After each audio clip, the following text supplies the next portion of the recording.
Ito, oh, ayan. Yan ang dapat sa kabataan ko, Party List. Sayang ang sinabi ni Rizal. Ang kabataan, ang pag-asa ng bayan. Kayo, Diyos niyo.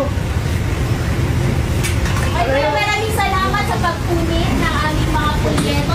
Para po sa atensyon ng lahat. Para sa kapakanan ng Ang kabataan Party List. Salamat sa iyo. Huwag niyo i-post yan! Na ang nagawa. Huwag niyo i-post yan, mga binibisin nyo.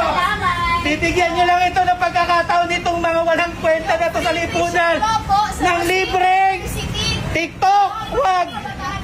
Gawa po ng kabataang Party List yung libreng edukasyon, libreng kolehiyo, at yung sinasabi ko ni Kuya, kaugnay sa mga Matagal na lang inalas iha. Lahat kayo pwede kayo mag-exam. kung ipopost niyo po ito, isang tunay, genuine youth representative ng kabataan sa Kongreso.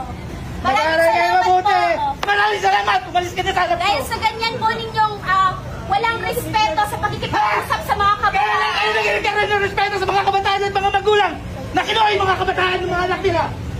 Ha? Lumayas ka sa anak mo. Ganyan po, ganyan na walang respeto,